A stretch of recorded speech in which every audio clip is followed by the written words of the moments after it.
Hola iglesia, ¿cómo están? Dios les bendiga. Como siempre es una tremenda bendición para mí poder encontrarme con ustedes y poder hacerlo justamente en torno a la palabra del Señor. Estamos en una serie que hemos denominado Principios de Restauración y lo hacemos con alegría, con expectativa de lo que el Señor nos va a entregar, porque la restauración es un pilar fundamental en la vida, en el crecimiento, en el desarrollo de nuestra espiritualidad.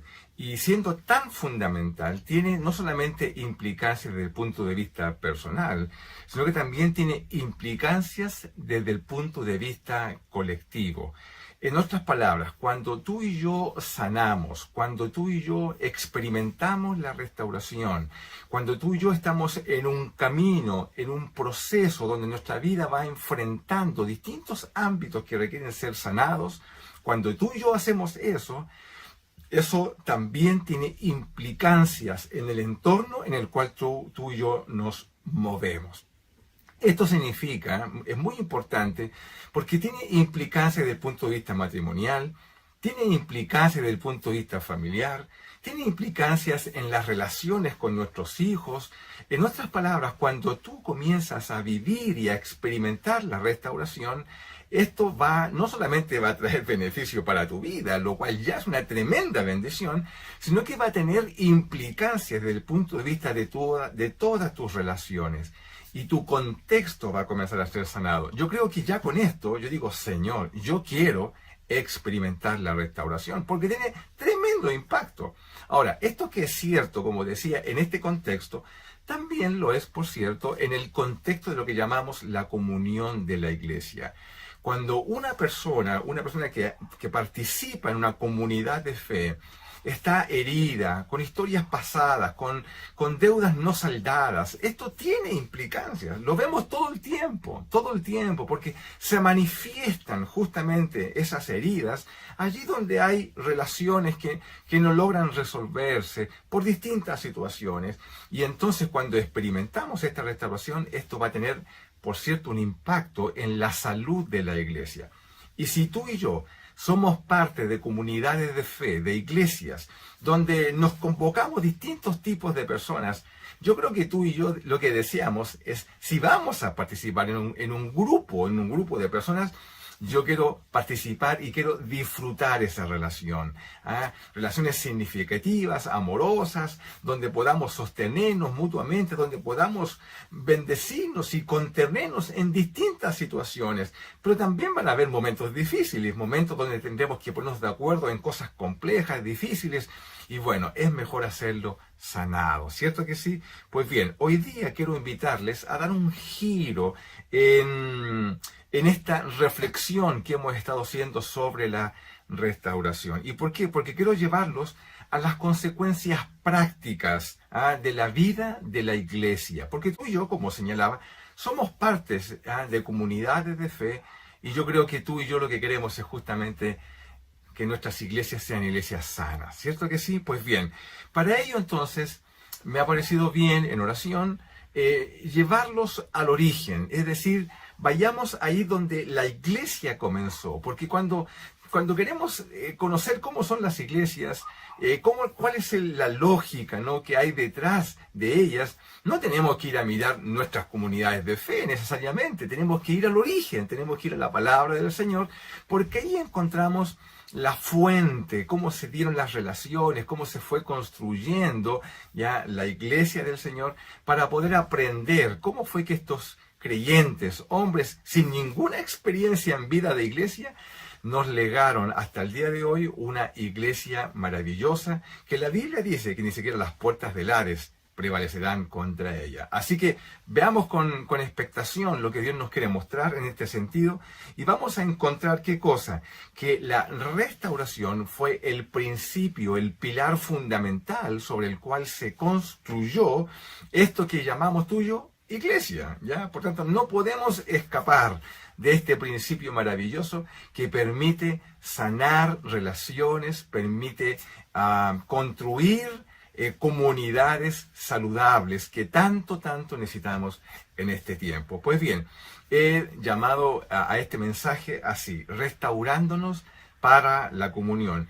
Y vamos a encontrarlo en el origen, donde todo partió, en Hechos capítulo 1, en los versículos 12 al 14. Y quiero leer para que juntos podamos ir introduciéndonos en este mensaje.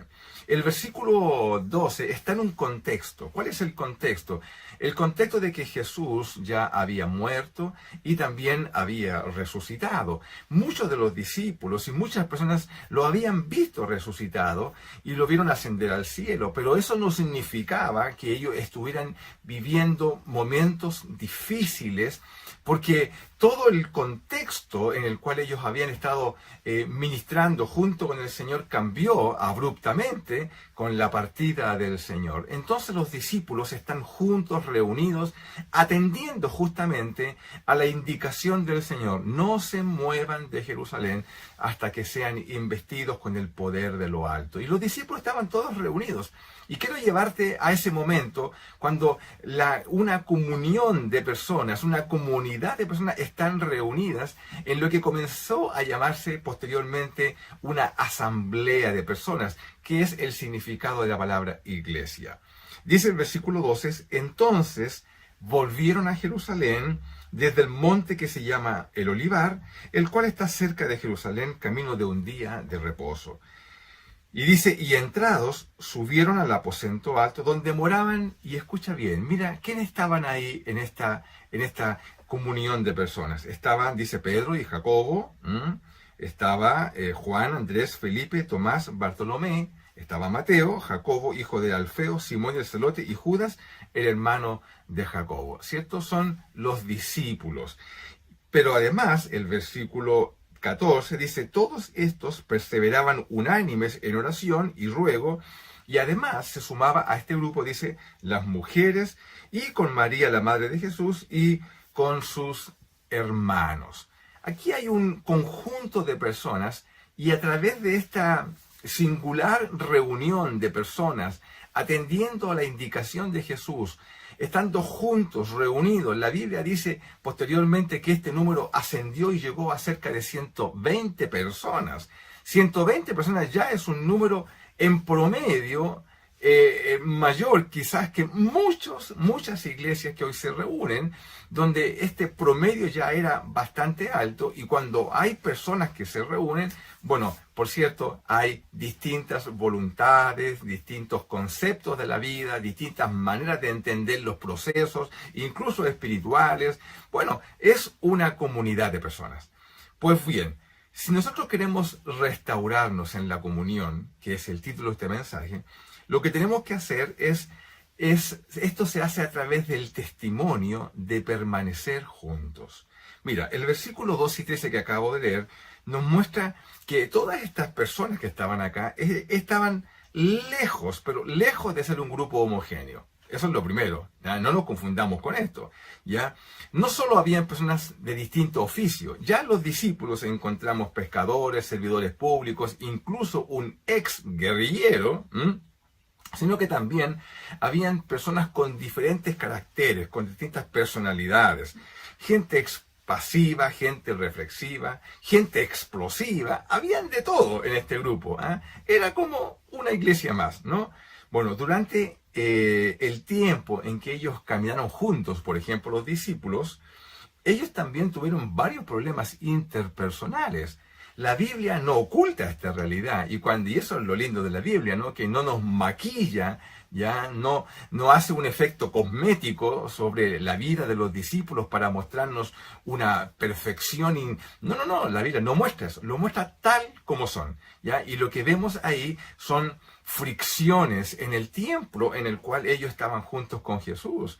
¿Ya? ¿Te recuerdas cuando en esa ocasión, cuando discutían entre ellos quién tenía que ocupar el primer lugar? Era una discusión, ¿ya? Y seguramente tenían argumentos que ponían sobre la mesa para tratar la temática, ¿ya? Hoy, en otras oportunidades también no concordaban sus opiniones respecto de la misma persona de Jesús y de la forma como obraba.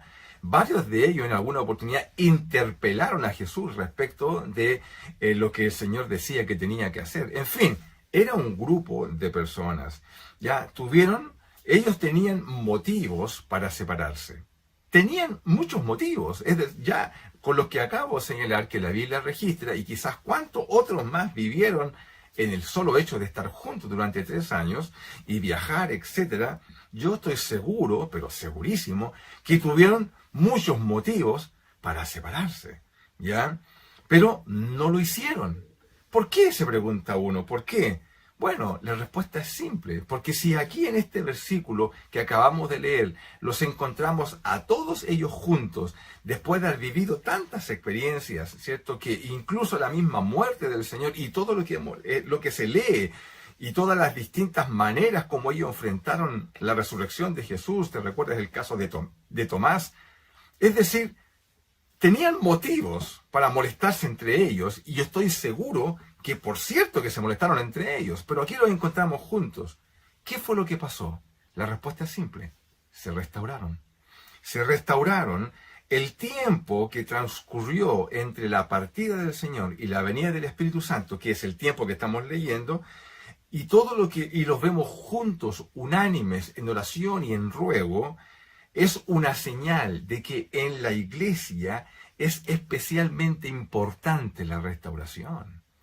Porque si los vemos juntos, insisto, dice unánimes, en un mismo sentir, fueron tratando las fricciones, las maneras de entender, las maneras de comprender el ministerio de Jesús, se fueron igualando y ellos fueron llegando a un entendimiento, no solamente conceptual, sino que llegaron a un entendimiento entre ellos como personas. Y aquí los vemos unánimes, juntos en oración. ¿Por qué? Porque se restauraron. Tuvieron que saldar deudas, tuvieron que conversar entre ellos. Son seguramente entre 2 o 3 de ellos, en un grupo mayor. Son las conversaciones tan necesarias que surgen luego de procesos de fricción complejos, de entendimientos difíciles, y que los llevan a estar juntos. Esto, querido, esto, querida, es lo que yo anhelo para mi iglesia.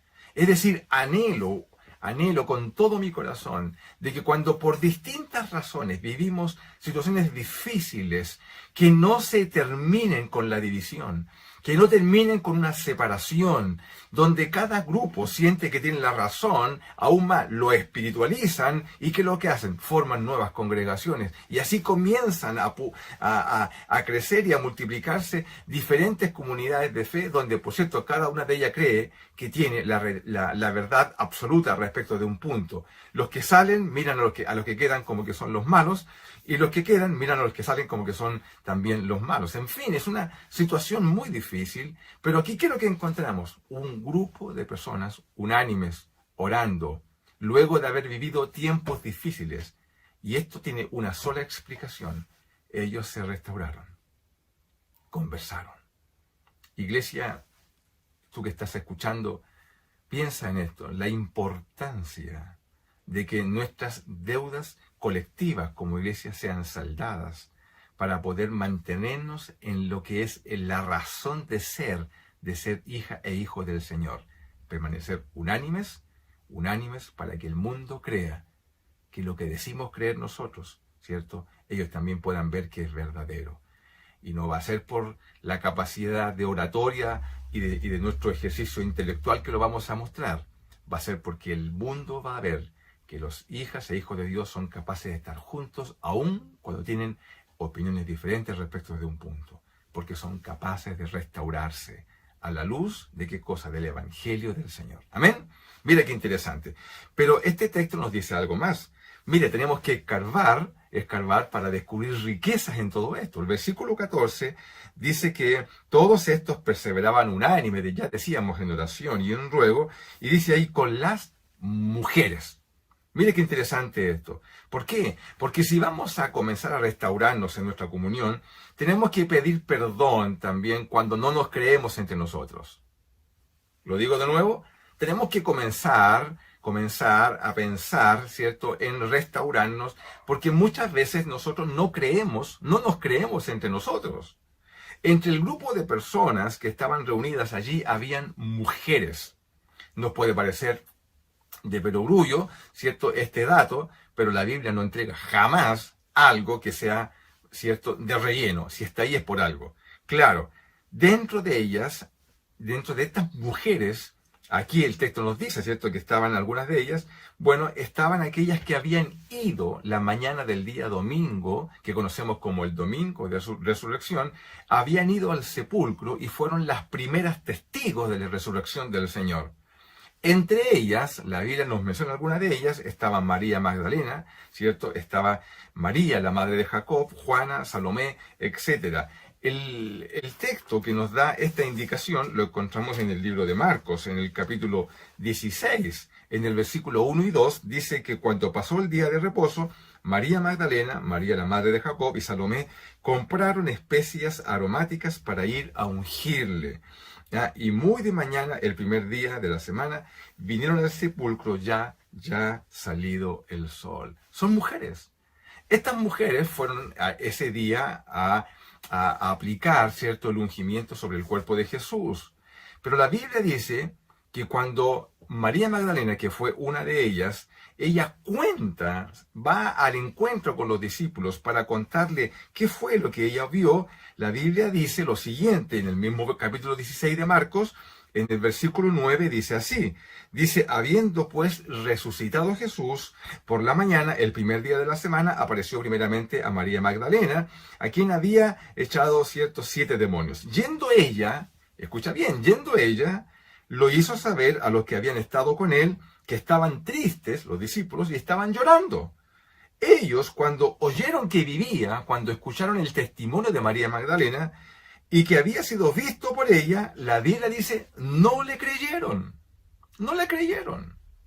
Aún más, si vamos al libro de Lucas, en el capítulo 24, en los versículos 9 en adelante, dice la palabra del Señor que volviendo del sepulcro dieron nuevas, es decir, contaron todas estas cosas a los 11, a los discípulos y a todos los demás.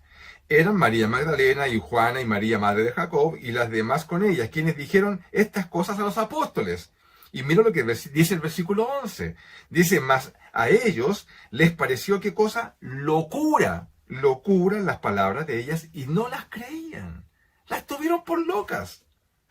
Queridos, las tuvieron por locas. Los discípulos las tuvieron por locas. No creían a las palabras de ellas, no creyeron al testimonio de las mujeres, etc. Sin embargo, cuando vamos al libro de Hechos, capítulo 1, encontramos que dentro de toda la comunión de creyentes que estaban ahí reunidos, estaban los apóstoles y estaban las mujeres. Es decir, estaban personas que unas semanas atrás no daban crédito de las palabras de ella. Y aquí lo encontramos unánimes, juntos y en oración. ¿Cómo es posible que semanas antes habían tenido estas fricciones en torno a la credibilidad de sus palabras y aquí lo encontramos juntos? ¿Qué pasó? La respuesta es simple. Se restauraron. Es decir, tuvieron que pasar situaciones donde tuvieron que conversar y tuvieron que saldar deudas respecto de ¿por qué no me creíste lo que te dije? ¿Cierto? Es decir, se tuvieron que pedir perdón. Encontramos nuevamente este principio aplicado en el origen de la iglesia. Y yo digo, ¿cuántos de nosotros en nuestras propias comunidades de fe no nos creemos? No nos creemos. ¿Ah? Se me viene a la memoria ese texto que dice que ahora que estamos en Cristo Jesús somos nuevas criaturas, ¿cierto? Y bueno, ese texto del apóstol Pablo está inserto en un contexto donde las personas nos juzgan por lo que éramos. Pero ahora que estamos en Cristo somos nuevas criaturas. ¿Qué significa eso? Que aún muchos de nosotros que estamos en la iglesia y que hemos dado muestras testimoniales de nuestra transformación, hay personas en las iglesias que nos siguen juzgando por lo que éramos hace 5 años atrás, 1 año atrás, 10 años atrás, y siguen mirándonos de esa manera. Nadie os juzgue por eso, dice el apóstol Pablo, pero nosotros no nos hemos perdonado. Y por tanto no nos creemos. ¿Cómo es posible que una comunidad de fe pueda crecer en armonía, en amistad, en comunidad, ¿cierto?, entre discípulos, si no nos creemos? Es de perogrullo lo que estamos señalando, pero lo encontramos en la palabra del Señor como un principio básico de restauración de comunión. Si vamos a comenzar a restaurar nuestra comunión, tenemos que partir por perdonarnos simplemente porque no nos creemos. Qué interesante, ¿no? Quizás esto nos mueva un poco el piso y nos hace reflexionar sobre aquella necesidad tan simple como creernos entre nosotros. Amén. Pues bien, pero hay algo más, porque mira cómo dice el mismo versículo 14. Dice que entre ellos, ¿quiénes estaban? Bueno, estaban las mujeres, con María la madre de Jesús, y como colgando en el versículo dice algo más. Dice, y con sus hermanos. ¿De qué hermanos estamos hablando? Estamos hablando de los hermanos de Jesús. La madre de Jesús, está el autor de Lucas, ¿cierto? Nos da ese dato, y también con sus hermanos. Está hablando del contexto familiar. Es decir, dentro del grupo de personas que están reunidas aquí, esperando la promesa del Señor, reunidos en el aposento, ya un grupo grande, entre todas esas personas estaban los discípulos, estaba la madre de Jesús, y estaban los hermanos de Jesús. Ahora, entre este grupo ya es muy importante porque por lo menos nosotros, la Biblia nos da el nombre de 4 de ellos. Conocemos, esto está en Mateo 13:55, conocemos que uno de ellos se llamaba Jacob, José, Simón y también Judas, sin contar las hermanas. En otras palabras, están ahí personas que están identificadas en la palabra del Señor, pero tienen una característica. ¿Cuál es la característica? Bueno, es que estos hermanos de Jesús, no te vas a sorprender por esto, la Biblia dice que no le creían. Es decir, la misma familia de Jesús, estoy hablando de los hermanos de Jesús, no le creían a su ministerio. Ahora, mira, déjame ir al capítulo 7 del libro de Juan, donde encontramos esta referencia. Estoy en el capítulo 7, donde justamente la Biblia le llama la incredulidad, ¿cierto?, de los hermanos de Jesús. En el versículo 3 dice que los hermanos de Jesús le dijeron en una oportunidad así a Jesús: sal de aquí y vete a Judea, le decían, para que también tus discípulos vean las obras que haces, porque ninguno que procura darse a conocer hace algo en secreto. Si estas cosas haces, manifiéstate al mundo. Es decir, le estaban diciendo, bueno, a ver, si eres el Cristo de verdad, bueno, muéstrate como tal. Lo están interpelando. ¿Ya? Porque, dice el versículo 5, porque ni aun sus hermanos creían en él. Los hermanos de Jesús no creían en él. Bueno, ¿y cómo es posible que si los hermanos de Jesús no creían en él, aquí en Hechos capítulo 1, lo encontramos a todos ellos reunidos en oración, unánimes, perseverando juntos? ¿Qué pasó entre medio? Se convirtieron a Jesús. Los hermanos de Jesús se convirtieron a Jesús. Es decir, ya no lo vieron como un hermano en sangre, ¿cierto? Sino que lo vieron como ¿qué? Lo vieron como el Señor, ¿cierto? Como Dios Todopoderoso. Algo pasó en sus corazones, y esto que pasó le conocemos como conversión. Pero no le creyeron. En algún momento fueron piedra de tropiezo para Jesús. En algún momento fueron piedra de tropiezo para el ministerio, ¿cierto? Porque daban que hablar, porque la gente veía que ni siquiera los hermanos de Jesús creían en él.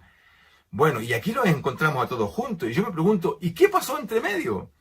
Si los discípulos mismos, seguramente, cuando se acercaban los hermanos de Jesús a interpelarlo, tienen que haber pensado, oh, ya llegaron estos hermanos, ¿cierto?, que ni siquiera creen en él.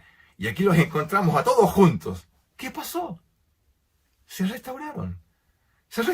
Tuvieron que tener conversaciones, ¿cierto?, donde bueno, ellos seguramente pidieron perdón, no solamente a Jesús, ¿cierto?, al Señor en oración, sino que también a los discípulos, y entre ellos, porque fuimos piedra de tropiezo en algún momento.